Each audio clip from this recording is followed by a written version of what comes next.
there, my name is Miss Rachel and I'm from the Lorain Public Library System.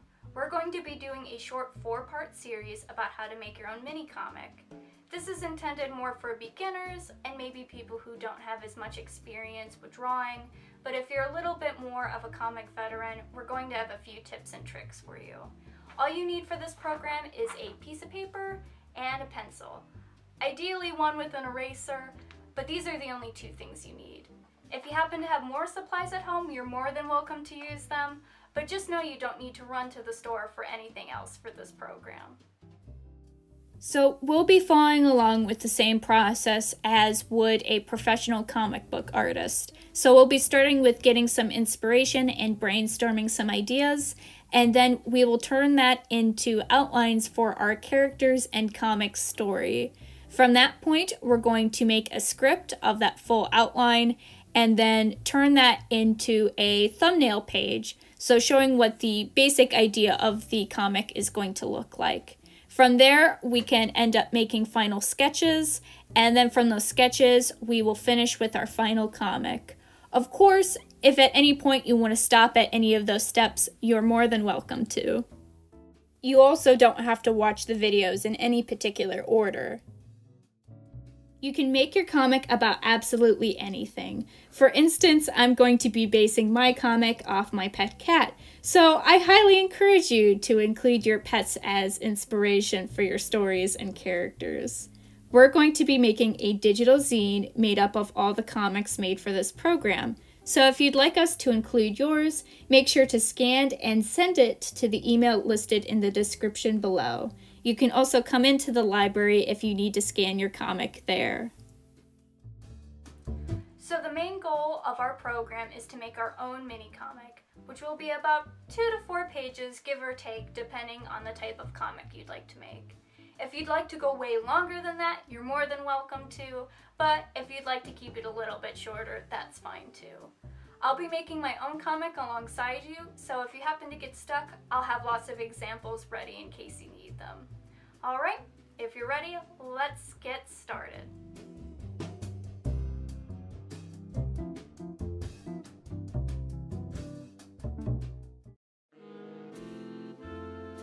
Hi there again. My name is Miss Rachel and I'm from the Lorain Public Library System. This is the first part of 4 of our comic making series. You don't have to watch them in any particular order, but we are going to start with crafting our comic stories.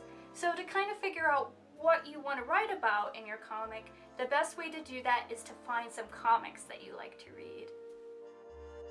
So of course, the easiest way to get comics from the library is to simply look on our shelves or use our online catalog. If there's something you're looking for and we don't have it that day, we can always order it for you from one of the other libraries we're connected to in the CleveNet system. We have DC, Marvel, manga. You might be really surprised to see what we have. The next easiest place to get comics from the library, with your library card you have access to our e-library, so you want to check out Hoopla especially. It has thousands of comics available and you can read them at any time, no waiting. You do have a limited number though per month that you're able to read. You can also check out Overdrive or its other app, Libby, where you can also find some comics and graphic novels. So Hoopla and Overdrive or Libby are going to be the 2 main e-library resources that you'll want to look into as far as digital comics. I do want to point out though that we do have access to a couple of digital versions of newspapers, and in particular the Plain Dealer has some scanned archived versions where you can find either the daily comics or the Sunday comics, and then Biblioboard does from time to time post up different comics, so check back once in a while and see what they have available. So your hunger for reading comics might not be quite sated by some of these resources, so the next step is to look for some webcomics. Webcomics are completely free for the most part, and these are a couple of free webcomic hosting sites that are available. So you're able to search by genre, popularity, age group, a lot of different criteria to find the webcomics that you'd like to read.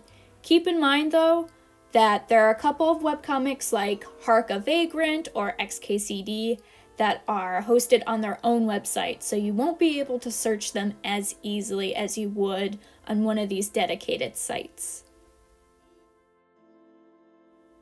Next, we're going to talk about some comic styles and formats.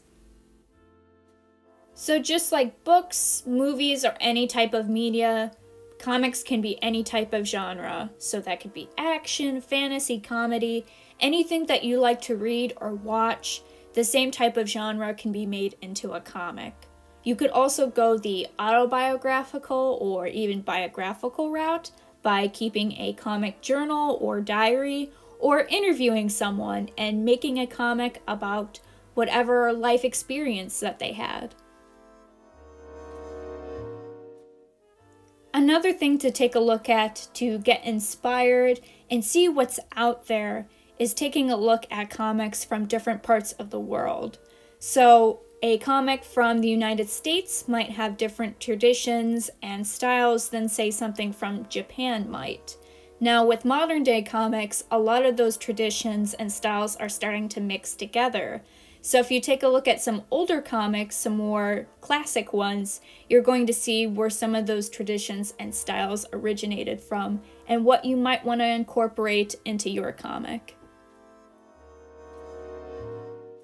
Now, there are no hard, fast rules for comics, and that's especially so for comic formats. So there are an endless number of them, and we're just going to focus on two to kind of make it a little bit more simple. So one will be comics and graphic novels, and the other will be comic strips. So generally speaking, comics and graphic novels are going to be longer and usually tell more complicated stories. Now you might be asking yourself, is there really a difference between comics and graphic novels? And really there isn't. You can use the terms interchangeably without any problem. But if you want to get more specific, comics are going to be the issues that come out every month or every certain period of time, and they're serialized, whereas graphic novels are going to be a bit longer than comics and are printed in one complete volume or book. So a graphic novel can be made up of multiple issues of comics into one. So that's how we have them labeled in our library. So comic strips are usually going to be much more small or short in comparison to comics or graphic novels. Usually they are better for small jokes or ideas, but they can tell a longer story over time. These are going to be the ones you find online or in newspapers. So when you're thinking about what type of comic format you'd like to use, think about, do I want to dedicate myself to making a much longer story, like with a comic or a graphic novel, or do I want to do something that's short and sweet and to the point? And in that case, you might want to go with a comic strip. So now that we know the format, style, and genre our comic can take, we can start talking about the different parts of a story. So just a little warning in advance, this might sound a little bit like English class, but I'm going to try to make it as quick and fun as possible. So what we're going to be talking about is known as the 3-act structure. So not all stories are set up this way, and yours definitely doesn't have to for your comic, but it is very common in both movies and books. So that's the great thing about the 3-act structure, is that odds are there's something that you've read or you've watched that you've liked that also had the same structure, and you can take a look at that. So the beginning sets up the story. It tells us who we are, where we are, and what the main problem is. The middle is where the main action is, and this is all the events that are leading up to that main problem. And then the end is where we face that final problem, and we wrap up what happens after the journey is complete. So to use as an example for the 3-act structure and the different parts of the story, I'm going to use Star Wars. It's pretty popular, so a lot of people are pretty familiar with the story. So if you happen to not be a Star Wars fan, please bear with me. So again, with the beginning of a story, it's going to tell us where we are, who we are, what we're facing, but also importantly, it's going to say what kicks off the story, so the inciting incident, and why we should care in the first place, so the hook, the thing that gets you invested from the very beginning. So right at the beginning of the movie, it tells us it takes place a long time ago in a galaxy far, far away. So that's pretty short, simple, and to the point. Then we get a text scroll that tells us all about this place that this giant war is taking place in. The mood is tense. It's wartime.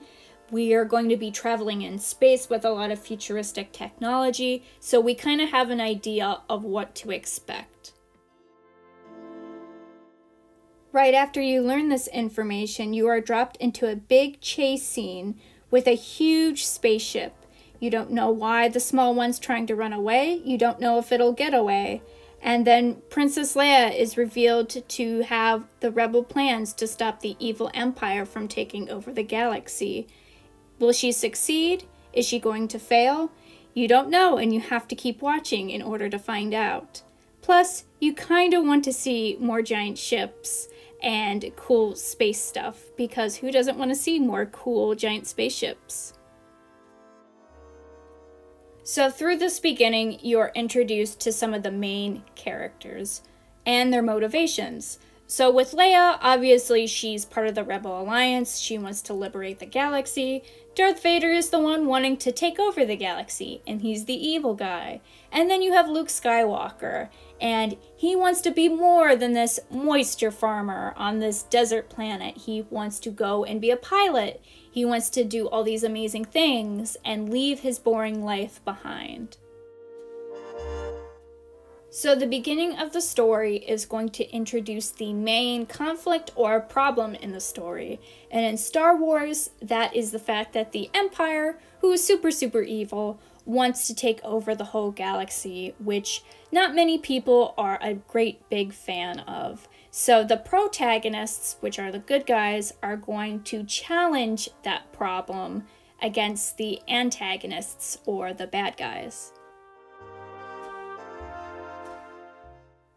So the very last part of the beginning of the story is known as the inciting incident. So basically, this is the event where if this did not happen, nothing else in the story would happen. So in Star Wars, this is when Luke gets C-3PO and R2-D2, who are two droids. So secretly, they have a message from Princess Leia, which is the famous one, "Help me, Obi-Wan Kenobi, you're my only hope." So without hearing this message, Luke wouldn't have started on his big journey to become a Jedi, to become the great hero we all know him to be.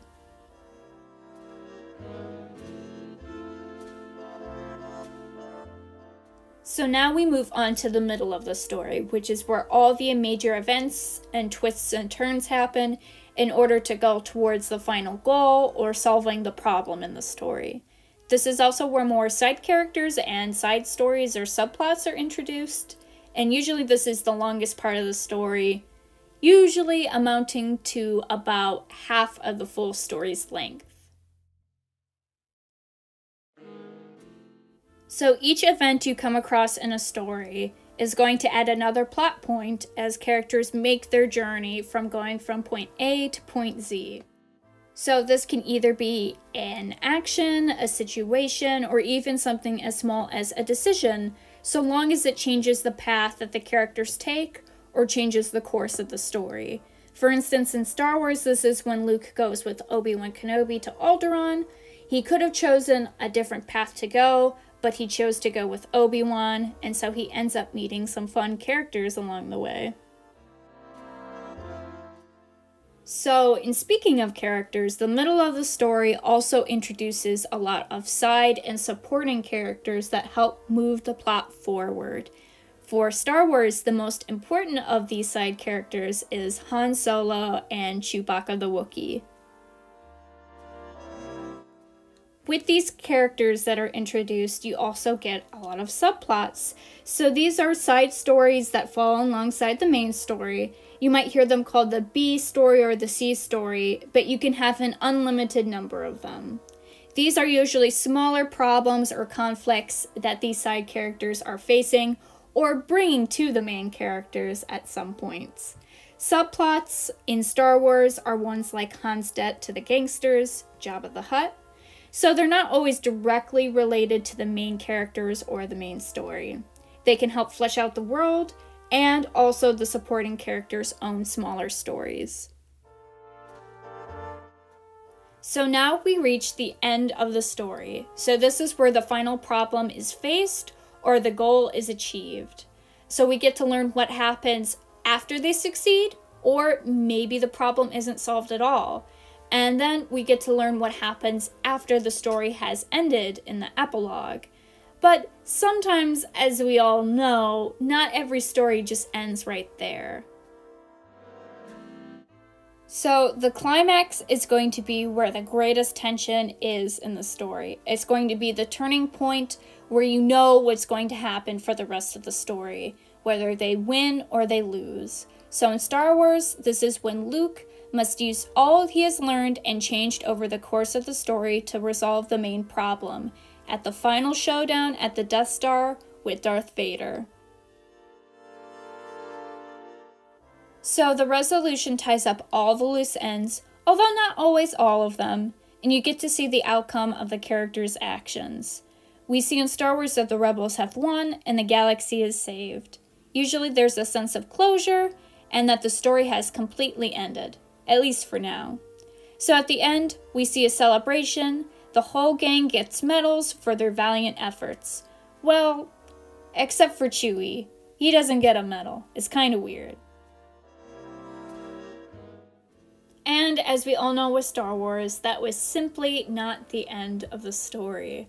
So within a story, there might be some loose threads or some conflicts that didn't get fully resolved or tied up by the end of the story. So this can end up getting turned into a sequel or a trilogy or many trilogies and many more trilogies. So there's a lot of options as far as extending your story past the first one. So these are just the main parts of the 3-act structure, and there are many more little parts of narrative that you can add to your comic story. You can do something that's a little bit similar to Star Wars, how it's set up, or the 3-act structure, or you can go your own way and take little bits and pieces as you'd like to put them into your story.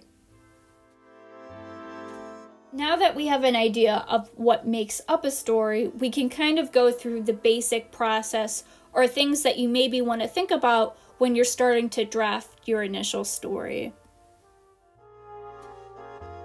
One of the things you'll want to think about before writing is figuring out the who, what, where, when, how, and why. So some of these things might change as you go through your writing process and revising your story, but it's a good idea to think about it to kind of get those more solidified in your mind. Another thing you can do to generate ideas is use a mind map to brainstorm some concepts for either stories or characters. So for instance, maybe you have the main idea for a wizard, so thinking of the different spells they can cast, some famous wizards, some different qualities or things that you think of when you think of a wizard, like a hat or a staff or a big bushy beard. You can also do a similar thing with a mood board. So collecting pictures either digitally through something like Pinterest or cutting out of magazines or other sources to put together an image of what you're trying to create. So you'll also want to think about the types of conflicts or problems that your characters are going to have in the story. So the main two types of conflicts are internal and external. So really the only internal one is the character versus themselves. And for external ones, it's going to be characters versus another character, characters versus society, nature, technology, fate. It can be a lot of different things. You can use more than one conflict, or you can kind of use one as representative of another. Say someone's fighting another character, maybe they're fighting them because they're unhappy with something about themselves. So in that way, they're kind of fighting themselves at the same time. So there's a lot of different ways you can think about these different types of problems or conflicts. Another thing to think about for your story is the perspective. So depending on who's telling the story, it might limit or give more opportunity for the reader to see and know what's going on in the story. So you can have more than one perspective, but sticking to one is a bit easier. So for first person, you're going to be using words like I or me. Second person is going to be from the reader's perspective, so kind of getting them involved in the story. Limited third person means there's an outside narrator, but you might be just following one character around. And then third person omniscient is going to be a narrator that knows everything that's going on in the story. So now that we've mulled over some of these ideas and brainstormed a little bit, let's go back to our basic questions. So first we want to answer the who, what, where, and when. So while you're crafting your story, you might not have your characters fully figured out, and that is totally okay. You can always go back and change things because your character might change to be something a little bit different, whether you make the story or the characters first. Then once you kind of have that figured out, move on to the how. So this is going to be your outline of all the major events. You'll decide what happens at the climax, what happens at the end, and then once you have those major events figured out, you can fill in the details underneath as to what exactly happens and how they link together. Then lastly, you'll want to answer the why. Why am I making this comic? Hopefully one of the answers is for fun, but there might be a lot of different reasons you want to make your comic. And again, your story may change over time, your characters might change over time, but that's totally okay. It's a very organic process. So at some point in the writing process, whether you're just starting or somewhere way in the middle or even near the end, you're going to get stuck. So it's totally fine to just take your time and work your way through those roadblocks however you can. The best things to do is just to keep thinking to yourself, and then this happened, or what if this happened? And those will help you get out of those ruts. Keep reading and keep watching things in order to get inspired.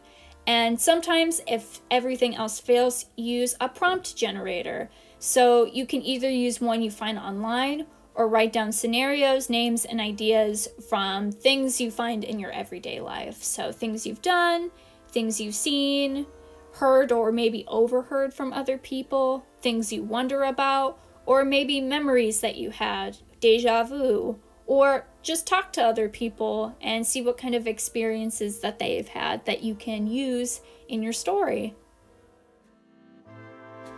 So once you've got your final outline done, you'll get to the last part of the writing process, which is doing the script.